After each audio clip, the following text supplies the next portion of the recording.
Muito boa noite. A gente começa nesse instante pela sua TV Pantanal, canal 22, programa Opinião. TV Pantanal, uma emissora do grupo Gazeta de Comunicação, direção-geral Dorileu Leal. Rede TV, estamos ao vivo mais uma vez, não é? Hoje, quinta, 22 de dezembro de 2022. Satisfação em poder estar com você de novo, ao vivo, caminhando para o finalzinho do ano, né? E a gente aqui trabalhando, porque é importante levar a informação, que é a nossa missão, e informação aquela, como eu falo sempre, né, que a gente extrai diretamente da fonte, para não haver distorção, não é? Como, por exemplo, hoje está a postos aqui, mais uma vez, para nossa alegria, o delegado de polícia. Ele é titular da Delegacia Especializada de Crimes Fazendários, a DEFAS, o Walter de Melo Fonseca Júnior. E a gente vai atualizar você, porque quando ele veio aqui, a gente falou de algumas operações, só que teve, né, houve trabalhos aí da gloriosa DEFAS, operação nova, fraudadores, pegando no pé desse pessoal aí que acha que está tudo certo, que vai ficar impune, e tem novidades aí. A gente vai atualizar você sobre isso e muito mais com o Dr. Walter, que aqui está mais uma vez na bancada do Programa Opinião. Programa Opinião que tem também na bancada a luxuosa presença dele, que tem barba branca, mas não é Papai Noel, que é o Lorenberg Alves, meu caríssimo colega de 2 anos e meio de bancada já. O tempo voa, a gente nem vê, né, rapaz? Boa noite, professor. Se depender de mim, vamos para mais 50 anos Ave aqui no programa. Boa noite, Paulo Coelho, e um grande abraço, mas um grande abraço mesmo a todos os nossos telespectadores, a razão maior do nosso programa. 50 anos, eu vou estar com 100, então, porque eu fiz 50 agora. Eu vou estar com 100, você vai estar com 83 por aí. Pelos meus cálculos, eu vou ficar aí com uns 300 e poucos anos, é pouco ainda.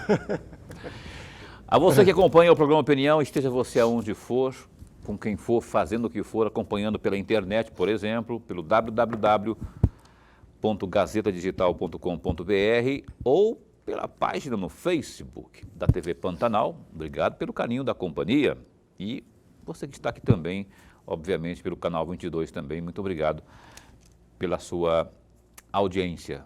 Valeu? Doutor Walter, muito bom tê-lo aqui. Obrigado, rapaz, de novo. Eu ligo para ele, ele vem assim, ele nem cria confusão para vir. Tem uns que estão as boleiragens, tem uns que ficam, não sei o quê, vou ver e tal. O doutor Walter não, marca. Mineiro, dos bons lá de Betim, né, da região de Betim, sei lá de onde que é, mas de Minas Gerais. Doutor Walter, muito bom tê-lo aqui, obrigado por ter vindo ao programa Opinião. Eu vou começar perguntando, porque nós falamos na vez anterior que o senhor esteve aqui, de algumas operações. Eu citei a fraudadores, mas parece um déjà vu, eu já vi isso antes. É algo que tem alguma coisa das anteriores ou é uma operação totalmente nova? Boa noite. Boa noite, Paulo, boa noite, Lorenberg. Boa noite a todos aqueles que nos assistem, né? É uma satisfação enorme estar aqui no seu programa, poder falar para a sua audiência, né?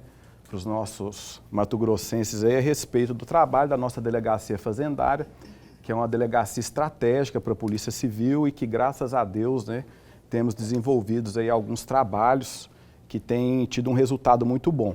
Como você pontuou, né, realmente essa operação agora recente, que foi deflagrada no dia 9 de novembro, a Fraudadores, ela é quase que um déjà vu de uma operação também de novembro, né? Só que foi em novembro de 2001, que é a Operação Ultimatum. 2001? De 2021. 2021, que foi a Operação Ultimatum, né? Esse modelo de operação, acho que cumpre esclarecer que foi gestado aqui em Mato Grosso, né, no âmbito do CIRA, que, para quem não conhece, é o Comitê Interinstitucional de Recuperação de Ativos, né? Você tem presente ali vários órgãos, o Ministério Público, a Polícia Civil, a Secretaria de Fazenda, né, que dá a tônica ali, inclusive, das nossas ações, a Procuradoria-Geral do Estado, temos a Casa Civil, a própria Secretaria de Segurança, enfim, é um conjunto de órgãos onde a gente trabalha de forma estratégica.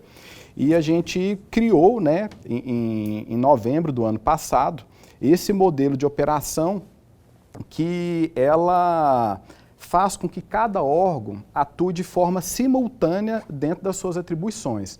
Então você tem a Secretaria de Fazenda realizando ação fiscal, você tem a Polícia Civil fazendo investigação policial, juntamente ali com o Ministério Público, e o Ministério Público também exercendo as suas atividades ali dentro de uma ação penal ou de um próprio acordo que pode ser feito ali no âmbito do CIRA, e também a própria Procuradoria-Geral do Estado, que é, ao fim e ao cabo, aí, a destinatária depois dos processos de execução fiscal que fatalmente vão ocorrer nos casos de sonegação fiscal. Quando a gente deflagra essa operação, né, esse modelo, é como se você estivesse dando uma oportunidade para aquele contribuinte que é investigado, dele regularizar a situação dele junto à Secretaria de Fazenda de débitos, né, antes que ele seja indiciado e até mesmo processado. E isso só é possível, né, cumpre esclarecer, por conta da dinâmica dos crimes contra a ordem tributária. O crime contra a ordem tributária, quando é feito o pagamento do valor devido, é extinta a punibilidade.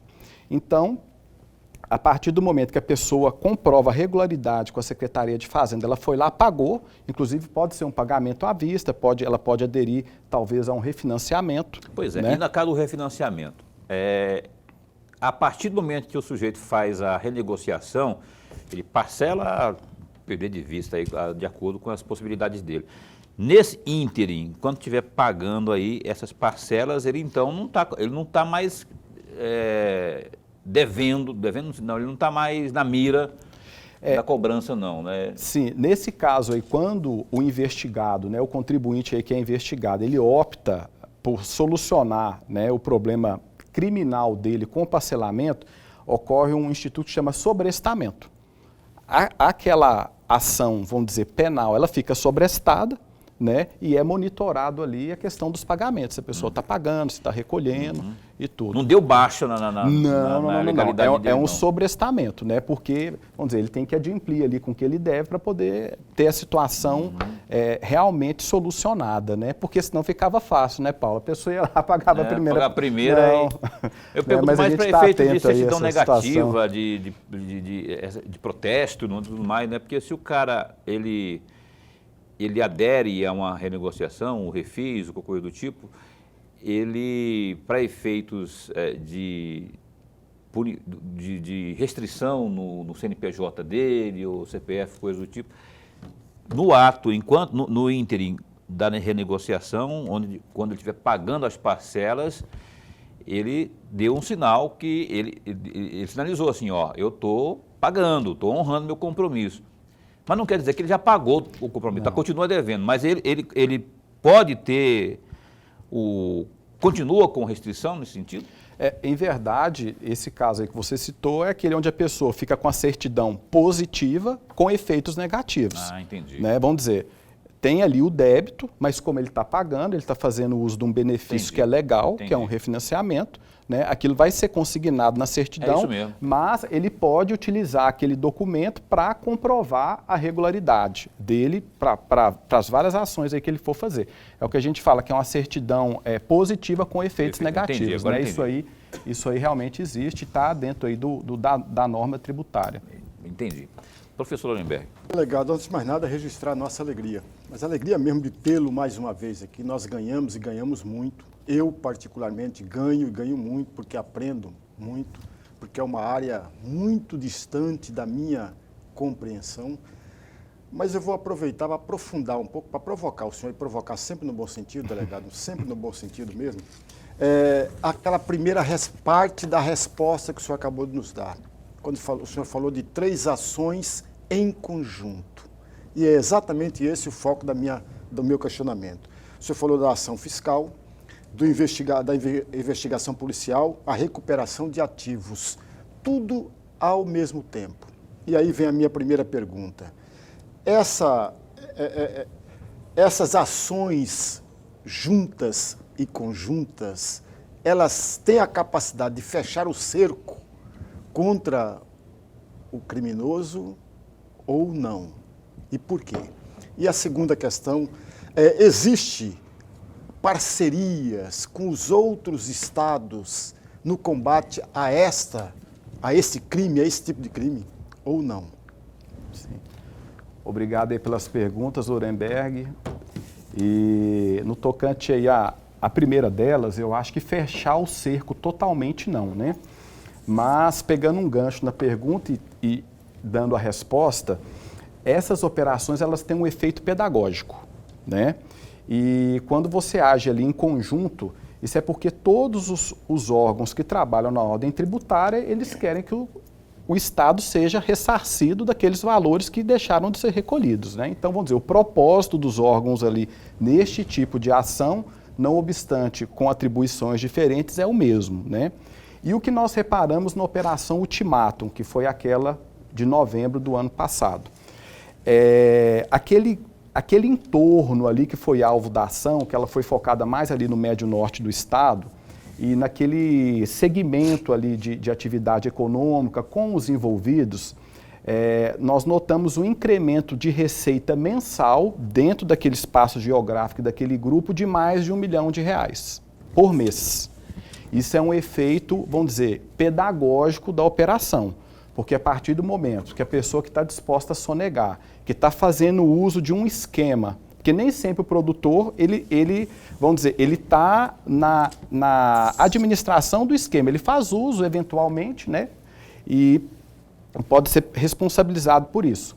Mas ali nós notamos que após essa ação conjunta, né, de todos os órgãos, onde aquele contribuinte investigado, ele está ali cercado por todos os lados, ele não só ele quer fazer o pagamento, né, ressarcir o que ele sonegou, mas ele a partir dali começa a trazer regularidade para a atividade dele. Então isso é um efeito pedagógico. Agora, falar que a gente vai conseguir fazer um cerco aí já não é, porque da mesma forma que a polícia se especializa e a gente investiga, muitas vezes os criminosos também mudam a modalidade, mudam o tipo de fraude estruturada. Então, vamos dizer, isso aí é muito dinâmico, né? Mas, assim, a resposta, ela é positiva, sim, né? E no tocante à segunda pergunta... A respeito de parcerias as parcerias com os estados. outros estados, temos sim, né?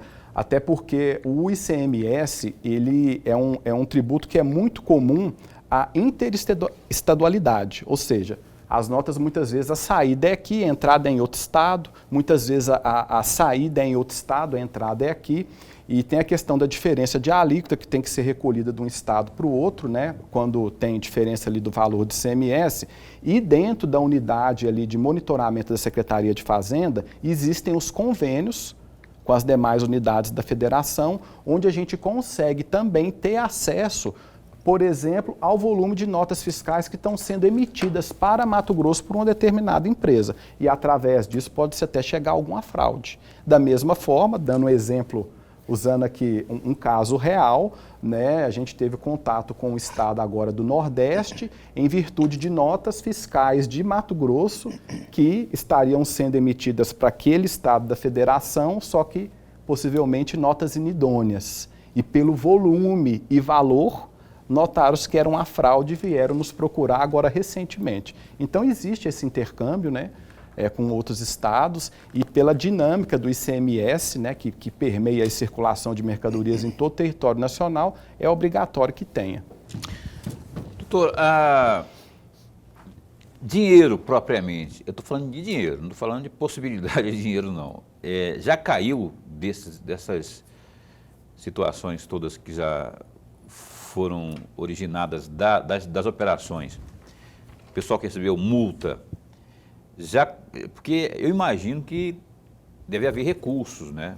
O cara vai recorrer e tal, mas aí já, depois de toda a fase recursal, já começou a aparecer, já caiu dinheiro no cofre do Estado, fruto desse trabalho que vocês têm feito? Sim. No caso da Operação Ultimátum, né, a gente tem aí um montante de aproximadamente R$27 milhões, né, esses aí que foram pagos, né, inclusive teve um caso específico onde um só investigado recolheu R$7 milhões à vista, né, dentro dessa Operação Ultimato, e temos também o que a gente está contabilizando aí, aquele efeito pedagógico, que é o que eu falei, que no caso ali, naquela circunscrição, com aquela atividade econômica, um número específico, né, de contribuintes que foram alvos, a gente teve um incremento de receita, inclusive de emissão de notas fiscais e tal, de mais de R$1.300.000 por mês, né? Vamos dizer, isso é um efeito indireto, mas que também contabiliza na nossa recuperação, porque você está trazendo, né, recursos para o Estado que são produto de uma atividade ali de todos os órgãos que integram o CIRA, né? Então, o Miguel, que é um amigo que acompanha o programa Opinião, ele mandou aqui no meu zap uma preocupação dele. Paulo, uma pessoa que esteja na dívida ativa, a gente falou do CIRA aqui agora há pouco, né? Essa pessoa está no alvo da polícia fazendária, delegacia fazendária? Estou perguntando aqui, está preocupado se toda pessoa que entra no... Não, é porque... Na verdade, é quando há sonegação, né? Quando há crime propriamente, por isso, sim, caso de polícia. Em verdade, a sonegação fiscal, ela só é crime quando existe ali uma fraude. Se a pessoa é inadimplente, vamos citar um caso aqui de IPVA. A gente sabe que tem pessoas que estão na dívida ativa por dívida de IPVA, mas aquilo simplesmente é porque ela pode estar passando por um momento da vida dela onde ela não tem a capacidade econômica de fazer o pagamento e ela é inadimplente. O inadimplente não é criminoso, então tem casos e casos. Agora, pode haver também aquela pessoa que está na dívida ativa por conta de um crime contra a ordem tributária, porque como eu falei aqui no começo, você pratica um crime contra a ordem tributária, vai ser feita uma autuação. Aquele prejuízo que é oriundo da fraude, ele vai ser quantificado, né, através de um processo administrativo tributário que vai virar uma certidão de dívida ativa e que vai ser cobrado na execução fiscal, né?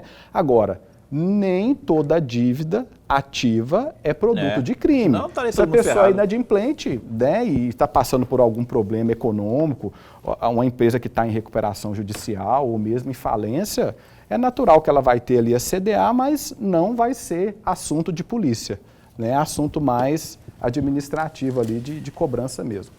Aliviou aí, né, Miguel? Tá tranquilo aí, né? Os homens não vão bater nessa porta, a menos que você esteja envolvido em alguma coisa errada aí, nego. Eu não sei se a pergunta você fez por preocupação sua, não é? Ou de algum... Sempre tem um amigo. Um amigo meu queria saber. Não sei. Olha, a opinião vai dar um tempo só para o intervalo comercial e volta já já. Estamos entrevistando aqui o delegado responsável pela Delegacia Especializada de Crimes Fazendários, a DEFAS, Dr. Walter de Melo Fonseca Júnior, que continua conosco. Você também, a gente volta no instante só. Cá estamos de volta aqui ao vivo no nosso canal 22 com o programa Opinião, o Gazeta Digital, www.gazetadigital.com.br. Tem várias notícias nesse momento muito importantes atualizadas. Dentre elas, essas que eu agora sugiro para você. As mesas da Câmara dos Deputados e do Senado Federal promulgaram no final da noite desta quarta, 21, a PEC da transição, a PEC 32/22, que permite ao novo governo aumentar em 145 bilhões de reais o teto de gastos no orçamento de 2023 para bancar despesas como Bolsa Família, o Auxílio Gás, Farmácia Popular e outras políticas públicas. A sessão solene do Congresso para promulgação foi realizada no mesmo dia em que Câmara e Senado aprovaram a proposta. A PEC foi promulgada como Emenda Constitucional 126. O presidente do Congresso, senador Rodrigo Pacheco, afirmou que o Estado brasileiro deve ser capaz de garantir à população economicamente menos favorecida um mínimo de bem-estar durante os momentos de maiores crises e dificuldades financeiras da população.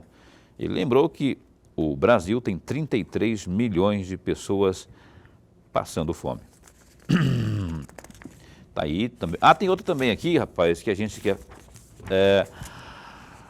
apesar da aproximação do senador Carlos Fávaro, do PSD, com o presidente Lula, do PT, o governador Mauro Mendes, do União Brasil, que foi apoiador de Jair Bolsonaro, do PL, em Mato Grosso, negou que tenha rompido relações com o parlamentar. No entanto, afirmou que uma avaliação política de seus parceiros será feita.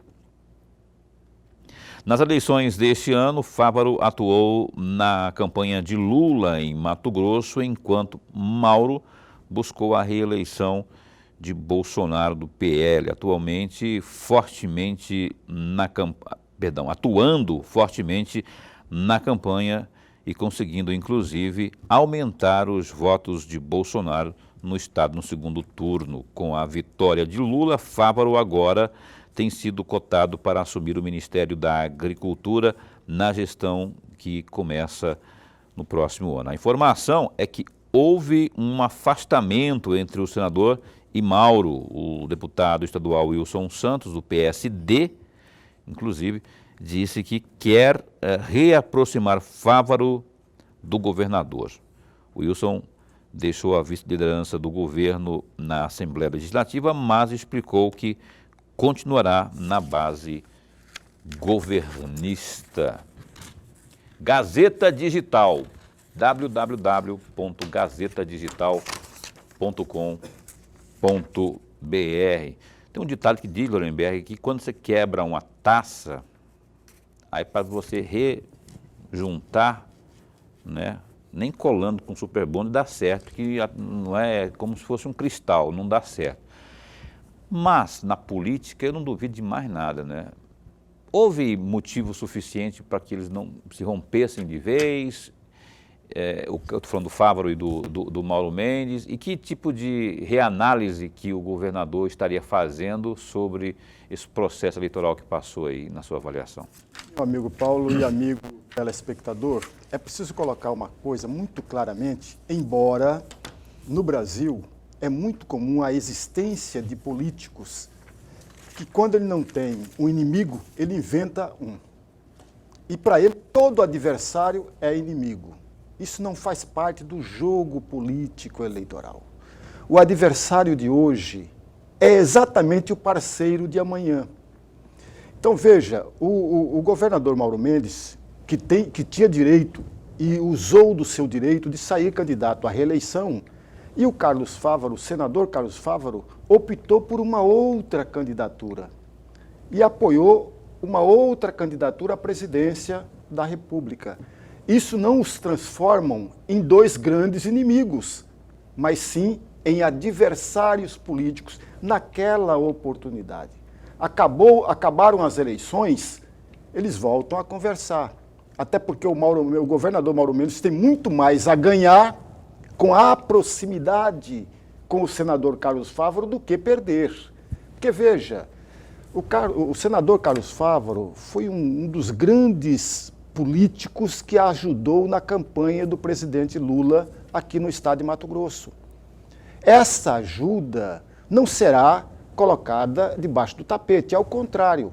O Carlos Fávaro passará, ainda que ele não venha a ser ministro da Agricultura, passará a ser alguém muito próximo, muito forte ao próximo governo. Isso facilitará a vida do governador do estado. Isso é tão óbvio, mas tão claro, porque, veja, os problemas de um estado não são resolvidos apenas pelo governador do estado, amigos. É preciso também da ajuda, da contribuição e da parceria permanente com o governo federal. E aí entra exatamente os braços que podem ajudar a pavimentação do caminho ou dos caminhos para estreitar essas distâncias, estreitar tudo isso para que possa fazer aí uma parceria muito boa para o estado de Mato Grosso. Ok. Antes de seguirmos aqui com o nosso entrevistado, o Lorenberg, vou dar uma provocadinha em você. Não vamos brigar, não. No final de ano a gente tem que fazer tudo de paz aqui. A gente está falando aí de staff. Primeiro, de forma queima-roupa, me responde. Você acha que Fávaro será agraciado com o Ministério da Agricultura no governo Lula? Aumentou a sua oportunidade, Paulo, por uma razão muito simples. Ofereceram ao Ministério da Agricultura para Simone Tebet e a Simone recusou, porque os olhos dela estavam voltados para dois outros ministérios. O Ministério da Educação, que não foi tocado para ela, e o Ministério do Desenvolvimento Social, que também não foi tocado para ela. E agora está tentando negociar uma ida dela ao Ministério do Meio Ambiente. Isso pode abrir espaço para o Carlos Fávaro. Abrir espaço não significa necessariamente que ele será o ministro da Agricultura. Agora sim, eu quero apertar você aqui no seguinte sentido. Nós estamos com um delegado aqui, rapaz. Ó. O Lula deverá ter como diretor-geral da PF o delegado que até então compunha, né, lá, integrava o seu rol de seguranças, né, garantia a segurança do Luiz Inácio. Esse é um fator. O outro fator é que o diretor de inteligência que foi escolhido é aquele delegado, doutor, eu tinha até notado o nome dele aqui, Rodrigo Fernandes. Ele foi aquele que ficou responsável pela investigação do caso Adélio, que ao final disse que o Adélio agiu sozinho e que era meio quarta-feira e tudo mais, não é? E eu te pergunto, eu vejo assim eu vejo uma série de coisas assim questionáveis, né, nisso tudo aí, por conta, né, de que envolveu um crime tão polêmico como essa questão do Adélio, e o cara que era da segurança do Lula, que agora está aí sendo agraciado com a direção da Polícia Federal. Por que eu digo isso? 2 pesos, 2 medidas. O Bolsonaro teve problema, Alexandre de Moraes atravessou, né, e impediu que o Bolsonaro nomeasse o Ramagem como diretor, à ocasião diretor, porque era amigo da família, do Bolsonaro e tudo mais, né? E agora o Lula nomeia um chefe de segurança dele, né, que esteve na campanha e tudo, e durante os dias aí, e esse é um caso. E o outro caso é esse, do caso Adélio. Eu queria que você desse uma comentadinha breve para a gente. Mas muito rapidamente, Paulo, é bom lembrar que aquele caso, daquele crime do Adélio, a Polícia Federal já respondeu há muito tempo. Já respondeu há muito tempo. Essa é uma primeira observação. A segunda observação, o presidente da República tende a trazer para para comandar a Polícia Federal alguém que está próximo do seu governo para compor o seu governo. Eu já disse aqui muitas e muitas vezes que eu sou contrário a isso. Mas a minha opinião particular, eu vou falar no finalzinho, é colocar alguém muito próximo, que é diferente da escolha daquele delegado-geral que era amigo da família. Há uma diferença da segurança, porque existem 2 grupos de segurança do presidente Lula, amigos. Quando ele passou a ser ex-presidente, como todos os ex-presidentes, a partir do dia 1º de janeiro, o Jair Bolsonaro será ex-presidente e terá no grupo de segurança 8 oficiais. 8 oficiais para compor a sua segurança. O Lula teve isso, como o Michel Temer tem, a Dilma tem, etc. Na campanha, teve um outro grupo que dava segurança ao candidato à presidência da República. Então são 2 grupos. Esses 2 grupos, não há aí uma amizade familiar. Esta observação tem que ser colocada com muita tranquilidade para o amigo perceber que há diferenças de você ser amigo da família, de ir na casa para almoçar, para jantar, para tomar água, etc., para discutir futebol, do que... E a outra questão é o ser segurança nesses 2 casos que eu mencionei. Um terceiro, amigo, para completar com a minha... Foram dois, agora tentei. Está no terceiro já, né? Mas a minha opinião particular, o delegado-geral da Polícia Federal, deveria ser indicado pela própria Polícia Federal. Porque, veja, amigos, é a Polícia Federal que vai investigar o presidente da República.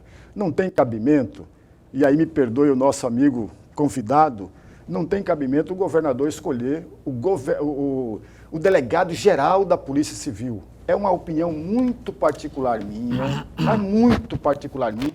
Eu não consigo entender isso. Porque, convenhamos, amigos, vai ter uma gratidão aí no meio do caminho. Aí, portanto, o posicionamento do Lorenberg, esses posicionamentos, essas duas últimas posições suas aí, eu sou contrário, não é, a elas, com todo o respeito que eu tenho por você, Lorenberg. A mesmíssima coisa, não tem diferença nenhuma se é amigo da família.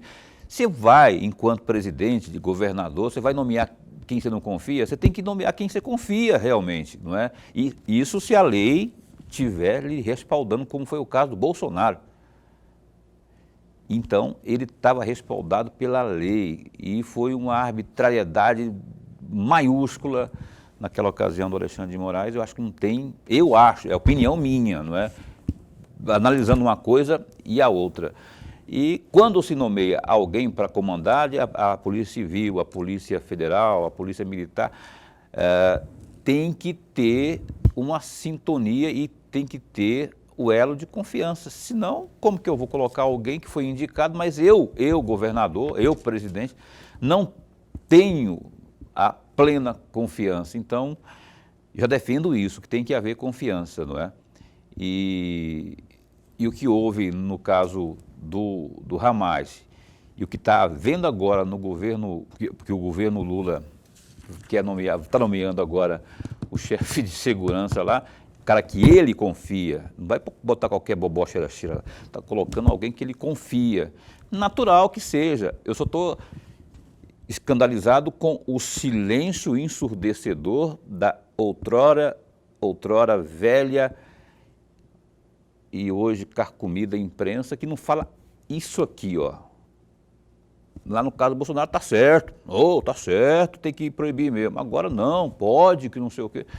Essa é a minha opinião também, eu respeito a opinião do Lorenberg. Eu compreendi, inclusive, a opinião do Lorenberg, mas eu divido nesse sentido aí, porque 2 pesos, 2 medidas também não dá também, né? Doutor Walter de Mello, eu não vou colocar o senhor nessa fogueira aqui, porque o senhor exerce um cargo importante aí e tal, e depois fica... Se você puder contribuir com a fala... Então, se o senhor... Eu ia completar agora. Se o senhor quiser comentar dentro das suas limitações, esteja à vontade. Em verdade, até um esclarecimento, né? Essa questão da nomeação, acho que, sobretudo, independente do grau de confiança, ela tem que ser técnica. Você tem que ter o melhor, né? E se tiver o vínculo de confiança, isso, vamos dizer, acresce ali aos requisitos daquela pessoa que vai ser nomeada. No estado de Mato Grosso, nós temos uma peculiaridade que o nosso delegado-geral, ele é eleito por lista tríplice, né? É feita uma votação entre os delegados de polícia, são os 3 mais votados, é formada uma lista, essa lista é encaminhada ao governador do estado, que pode, é uma liberalidade do governador, escolher entre aqueles 3 nomes que a categoria apresentou, qual vai ser o nomeado, né? Então, nós tivemos eleições agora para delegado-geral, né? E a mais votada foi uma delegada de polícia, a doutora Daniela Maidel. Dos 260 votos ali, ela teve em torno ali de uns 210 praticamente, foi quase uma unanimidade e foi escolhida pelo governador para chefiar a Polícia Civil nos próximos 2 anos. Então, assim, casou a questão que o Lorenberg colocou de ter uma escolha da categoria, e ela é uma pessoa extremamente técnica, capacitada, tem uma carreira técnica dentro da instituição, e foi agora aí já apontada como a próxima delegada geral. O senhor falou peculiaridade porque é algo que a lista tríplice não é comum em todos os estados. Não são todos os estados que têm lista tríplice para delegado geral. Que legal, eu não sabia, eu passei batido nessa aí, que vai ser uma... Eu até defendi outro dia aqui, rapaz, porque a gente teve aí lá no Tribunal de Justiça, lá a desembargadora, mais uma desembargadora no comando, vamos ter a doutora Clarice, depois da doutora Maria Helena Povas, Defensoria Pública lá também com a Luciene, a doutora Luziene, que também esteve aqui conosco, torci para a doutora Luzimara também, Eu não torci não, porque eu não conheço nada do Ministério Público, né? Mas eu torci para que tivéssemos também uma representante lá no Ministério Público, como torço porque um dia tem uma coronel comandando também a Polícia Militar, e torço para que um dia também tenha uma mulher apresentando opinião. Não, isso não precisa ser. Ou também, né, Lorenberg, uma mulher aqui apresentando o programa Opinião também seria interessante também, né? Fazemos um trio aqui. Fazemos um trio. Lorenberg, você tem uma pergunta curtinha aí para o doutor responder nesse bloco ainda ou não? Porque se tiver, a gente... Já estou me buzinando no ouvido aqui, que a gente tem daqui a pouco para o intervalo comercial. Se tiver uma curtinha... Vamos empurrar para o... Vamos para o intervalo. Olha só, Lorenberg, ele gosta daquelas compridonas assim, né? Porque essa aqui depende muito mais da resposta dele do que... Eu também faço questão, porque aí ele fica com mais vontade para responder aí aos questionamentos aqui, tanto do Lorenberg quanto o nosso aqui também. Então tá, olha só, agarramos na conversa nesse bloco, a gente volta a falar das operações do trabalho da Defaz após o intervalo comercial, um instante só. Então estamos de volta, você está assistindo ao vivo ao programa Opinião. Rapaz, olha só, Natal você sabe, né? Esse clima natalino aqui, a gente fica mais, sei lá, mais sensível, não sei. Ó, Natal é símbolo de amor, esperança e solidariedade. Em sua 27ª edição, o Natal da Solidariedade do Grupo Gazeta de Comunicação levou alimentos, roupas e brinquedos para centenas de famílias aqui na capital. Uma matéria muito bonita. Nosso colega Daniel Santos está no ponto, a gente vai acompanhar agora. Um campo de futebol no bairro Vista da Chapada, coladinho no Pedra 90, foi o local escolhido para realizar mais uma campanha Natal da Solidariedade. Nossa equipe da Casa da União Santa Luzia, nesse evento grandioso, organizado pelo Grupo Gazeta, cada um tem uma missão, uma atribuição a realizar. Entre essas atribuições, a Casa da União Santa Luzia, através das suas equipes de voluntários, fizeram um trabalho de pré-cadastramento, fizemos aqui um levantamento, utilizando inclusive informações do IBGE, para nós identificarmos aqui as pessoas que vivem abaixo da linha da pobreza. Engajamento define bem os últimos 30 dias de envolvimento do público que acompanha as mídias do Grupo Gazeta, dos empresários parceiros, colaboradores, associações e grupos de voluntários. Depois de dias de espera, esse é um dos momentos mais esperados da campanha. A chegada de cerca de 20 toneladas de donativos. Primeiro caminhão, equipe de apoio, a carreta que vem aqui atrás, mais uma carreta, os veículos da empresa Águia Sul, uma das grandes parceiras da campanha Natal da Solidariedade. A partir de agora, é contagem regressiva para a entrega de alimentos, de roupas, de calçados e de 4.000 brinquedos. Caminhões são estacionados. Polícia Militar, Exército, Cruz Vermelha e tantos outros apoiadores organizam as entregas. Dona Laurinda é a primeira na fila preferencial dos alimentos. Aos 63 anos, ela é viúva, mãe de 4 filhos, avó de 3 netos. O que é que representa para a senhora poder chegar até aqui e receber cesta de alimentos? É uma glória de Deus, né? É uma bênção de Deus que chegou para um almoço, uma comida fazer para os netos no Natal. É uma muita alegria. Chegou o momento, aconteceu. Que ajuda para carregar aqui? Minha filha vai pegar aqui. Obrigada. Na fila comum está a dona de casa Maria das Graças, mãe de 2 filhas, avó de 2 netas, ainda crianças. A poucos minutos de levar alimento para casa, as lágrimas são inevitáveis. O que é que você veio buscar aqui? Um pouco de esperança, uma cesta básica para ajudar no custeio da manutenção, da alimentação para minha filha dentro de casa, que é só ela que trabalha. Então ajuda para nós. Do outro lado, outra fila será atendida. Elas, as crianças, aguardam com ansiedade. Olha lá, caminhão sendo aberto. Olha quantos brinquedos. Augusto trouxe aqui a prima, o primo, aqui é sobrinha e ali? Amiga. Que missão, hein? Trazer essa criançada para ganhar brinquedo? E ainda faltou mais gente ainda, que eu não pude ficar. Que ficou em casa, mas eu vou tentar a sorte de poder levar ainda. Criançada com brinquedos novos, adultos com alimentos, roupas, calçados e aquela ajudinha para conseguir carregar. Missão dada é? Missão cumprida, senhor. Então vamos ajudar aqui a dona Celina. Parabéns pela atitude. Vamos lá. Obrigada, Daniel. Obrigado, a senhora. Deus abençoe. São 27 anos de história. 27 anos fazendo a diferença na vida de milhares de pessoas. Oferecendo um Natal de dignidade. Primeiro, sentimento de solidariedade e respeito e esperança que nós podemos fazer muito. Um pouco que cada um dando, a gente faz uma mudança na vida de alguém. Acabei de ficar sabendo também que é a primeira vez que tem panetone pra galera aí, então que seja o primeiro ano de muitos que a gente possa estar junto com vocês aí, trazendo panetone nessa época festiva, né? O grupo de comunicação cumpre mais uma vez o seu papel social. É uma missão do Grupo Gazeta fazer o Natal da solidariedade, independente da situação econômica do país? Sem dúvida, está no DNA do Grupo Gazeta, desde a fundação do grupo, né? Tem esse envolvimento muito forte com a comunidade. E esse é um evento muito especial, quando se fala de noite de Natal, uma coisa que sensibiliza muita gente. E tudo isso, Daniel, só é possível mesmo, graças primeiramente a Deus, aos nossos parceiros e principalmente, Daniel, destacar a você que fez a doação. Você que fez a doação foi muito importante, sabendo que hoje está chegando aqui numa comunidade que a gente percebe muito que elas necessitam muito, que com certeza na noite de Natal eles não teriam, às vezes, um prato de comida e a criança nem um brinquedo para brincar. Então, graças a Deus, para essas famílias, nós vamos fazer sim a diferença. É o Natal da solidariedade. Quando ela assumir, eu vou...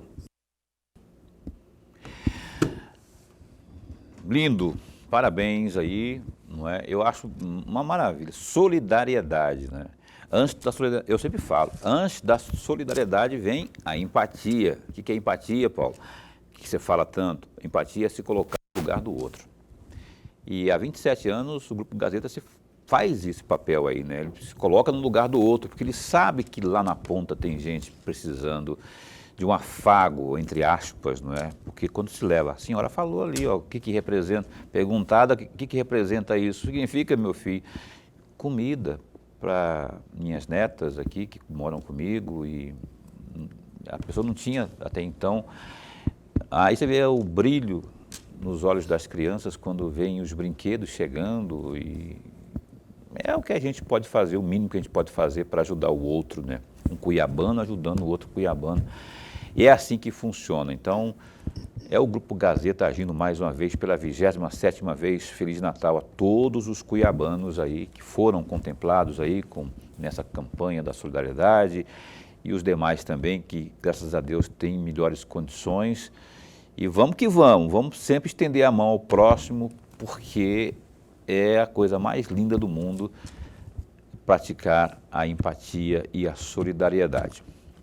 Nós estamos entrevistando aqui nesta noite o Walter de Mello, delegado de polícia, responsável pela DEFAS. O professor Lorenberg vai fazer a próxima pergunta, a primeira deste bloco. Delegado, tem uma questão aqui que é muito mais um pedido de reflexão sobre. Lá em junho de 2017, portanto, durante o governo Pedro Táxi, a Polícia Judiciária Civil promoveu mudanças na lotação de delegados no interior do Estado e da região metropolitana, com o objetivo de fortalecer a expansão de combate aos crimes nas regiões. O senhor, por exemplo, atuava em Lucas do Rio Verde, passou a atuar nas unidades de Rosário Oeste, Nobres e Jangada. E aí vem a minha pergunta, muito mais para uma reflexão do senhor. Essas mudanças, na opinião do senhor, surtiram o efeito desejado de fortalecimento da expansão do combate aos crimes ou não? E por quê? Eu acredito que surtiu sim o efeito desejado, né? Quando houve essa mudança ali no ano de 2017, foram várias remoções. E assim, eu vou até fazer reflexão tendo em vista assim, a minha vivência, né? Porque eu também fui um dos que mudei a minha unidade e a circunscrição onde eu atuava. Quando você vem de uma cidade, sobretudo do interior do estado, né? Onde você está ali, no meu caso lá em Lucas de Rio Verde, eu era delegado de domingo a domingo. Eu lidava com os problemas da cidade ali de forma cotidiana e depois de um certo tempo, eu fiquei em Lucas aproximadamente 2 anos e meio, depois de um certo tempo, é necessário, né, o delegado que está no interior nestas condições que ele mude a sua área de atuação. E isso é até da própria natureza humana, né? Quando você muda para um ambiente assim que você deseja, você, vamos dizer, você está mais disposto, né? Então eu me recordo, quando eu fiz essa mudança, né, que eu saí de Lucas e fui ali para a Baixada, fiquei titular em Rosário Oeste, respondendo por Nobres e Jangada. Então eu trouxe ali um gás novo para a unidade, né? Substituí o colega que estava lá, até então era o Fabiano Pitócia, que foi para a DERF na época, e eu me recordo, né, que eu cheguei nas unidades com entusiasmo, querendo fazer mudanças, né? Fizemos algumas operações ali, até contra o jogo do bicho, e tive várias experiências ali em Jangada, flagrantes difíceis, né?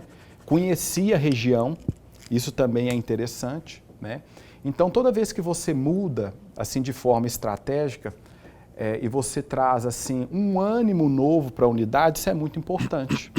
Porque, como a atividade de polícia ela é uma atividade tensa, dependendo do modelo da unidade, não é interessante que o delegado fique lá por muito tempo.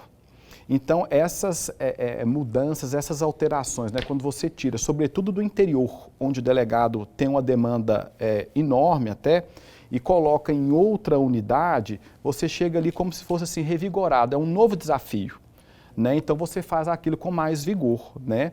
E eu estou te falando porque lá em Rosário, Nobres e Jangada, eu tive esse reconhecimento, né, de que eu trouxe ali um ânimo novo para os policiais e que realmente melhorou a atividade, né? Então, assim, surtiu o efeito desejado, sim.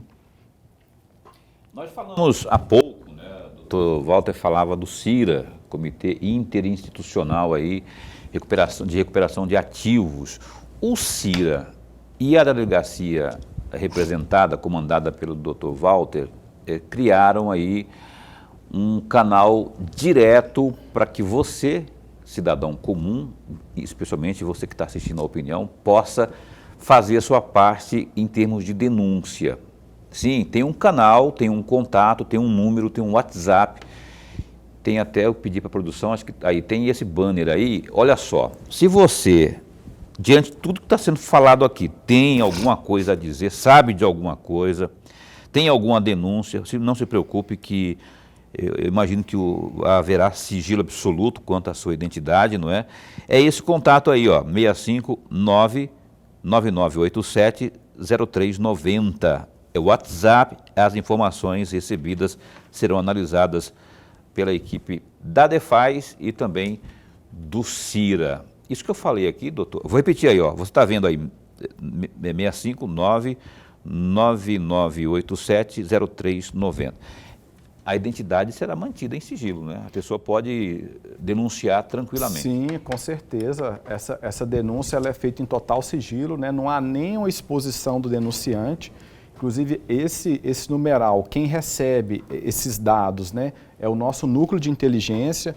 Ali a gente verifica a verossimilhança da informação, se tem procedência, mas em nenhum momento tem qualquer exposição de quem denuncia. É preservada a identidade, então quem realmente souber, né, de casos de sonegação pode fazer sua denúncia e que não vai ser exposta em nenhuma circunstância. Ótimo, bom saber aí. Então fique atento, guarde bem esse número que está aí no rodapé do seu televisor, porque você pode inclusive contribuir com a delegacia, com a DEFAS, Delegacia Fazendária. Professor Lorenberg. Delegado, tem uma outra reflexão que eu gostaria de pedir para o senhor. Eu estou me referindo exatamente à Operação Bomba Fantasma, que ocorreu neste ano, em junho deste ano.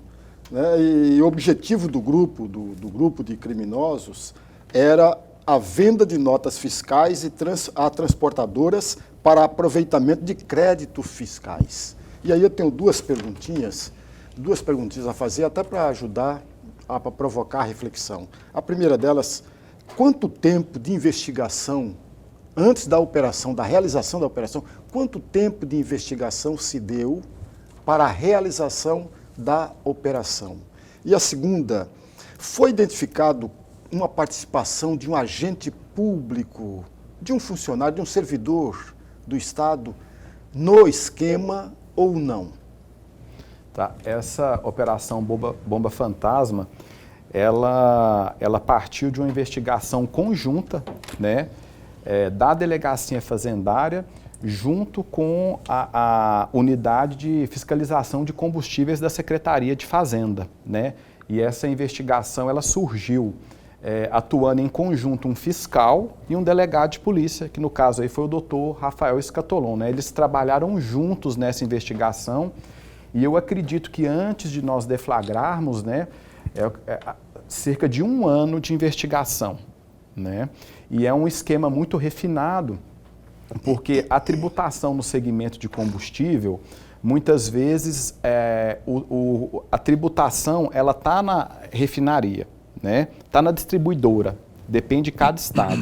Aí como sai da distribuidora tributado, o posto de combustível normalmente, se ele não gera a nota fiscal ali para todo o contribuinte que está lá, vamos dizer, se ele agir de forma fraudulenta, ele pode gerar um estoque de notas para serem comercializadas e ser feita uma compensação. Aí vai ser uma compensação que, no caso, ela vai ser contábil, né? E essa investigação detectou justamente isso, que transportadoras estavam comprando notas fiscais de postos de combustíveis, e o nome é Bomba Fantasma, porque esses postos eram fantasmas, tinha um que inclusive funcionava numa papelaria, né?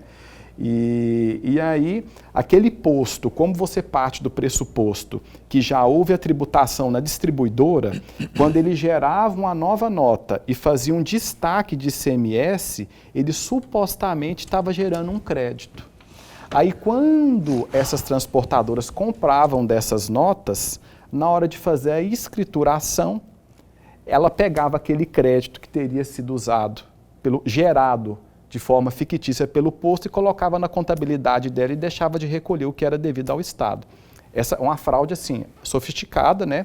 Foi detectada nessa operação e, graças a Deus, não tivemos envolvimento aí de nenhum funcionário público, né? Mas foi 1 ano de investigação, 1 ano e um trabalho conjunto, né? De um fiscal de tributos específico, vou preservar a identidade dele aqui, que detectou essa irregularidade, levou até a delegacia e a gente até produziu trabalho de inteligência, levantamento, até que você tenha a deflagração da operação como essa. Aí são muitas viagens, muitas diligências, né, muita documentação, mas cerca de 1 ano.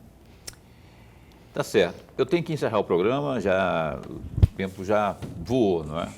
Eu quero agradecer ao senhor, mas assim, só me diz antes de encerrar, a Fraudadores, ela vai ter ramificação?